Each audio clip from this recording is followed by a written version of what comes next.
एक बार एक बूढ़ी माँ को उसके बेटे ने एक वृद्ध आश्रम में ले जाकर छोड़ा। उस माँ को ये वही इकलौता बेटा था जिसके लिए इस माँ ने जीवन भर संघर्ष किया। इस बेटे के लिए वो सब कुछ किया जो एक माँ को करना चाहिए। यह माँ कर सकती है और आज भी अपने बेटे को किसी भी तरह की परेशानी न हो इसीलिए आश्रम में रहने के लिए भी तैयार हो गई। वृद्ध आश्रम में रह रही माँ हमेशा अपने बेटे को याद करती, मगर बेटा केवल साल में एक बार उसको मिलने जाता या फिर फ़ोन पर बात कर लेता। कई साल बीत गए। वृद्ध आश्रम से बेटे को एक दिन फ़ोन आया। उन्होंने कहा, बेटा जल्दी से आश्रम आके अपनी माँ से मिल लो, वो बहुत सीरियस है। बेटा जब अपनी माँ बीमार के पास पहुँचा तब वह अपनी आखिरी सांसें गिन रही थी। बेटे ने अपनी माँ से उसकी आखिरी इच्छा पूछते हुए कहा, माँ मैं तुम्हारे लिए क्या कर सकता हूँ, बताओ। माँ ने कहा, बेटा इस आश्रम में गर्मी और मच्छर बहुत ज़्यादा है, यहाँ पर कुछ पंखे लगवा देना।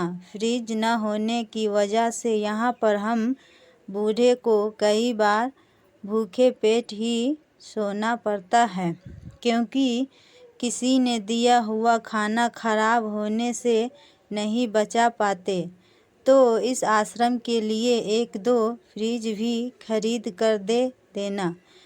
बेटे ने अपनी माँ की सारी बात सुनी और अपनी माँ से पूछा, आपने इतने साल यहाँ पर निकाल दिए पर आपने कभी भी यह बातें मुझसे नहीं कही और अब जब आपके पास टाइम नहीं बचा है तब आप यह सब कह रही है, ऐसा क्यों? माँ ने बेटे को जवाब देते हुए कहा, बेटा मैंने गर्मी, भूख और पीड़ा सहन कर ली, लेकिन मुझे पता है जब तेरे बच्चे तुझे यहाँ पर छोड़ जाएंगे तब तू यह सब सहन नहीं कर पाएगा। इसीलिए तेरी सुविधा के लिए मैं तुझे यह सब लगाने के लिए कह रही हूँ। दोस्तों, माँ की ये आखिरी लाइन किसी भी बेटा या बेटी की आंखें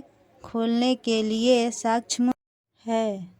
इतिहास हमेशा अपने आप को दोहराता है। अगर आप चाहते हैं कि आपके साथ अच्छा व्यवहार हो तो आपको भी दूसरे के साथ वैसा ही व्यवहार करना पड़ेगा।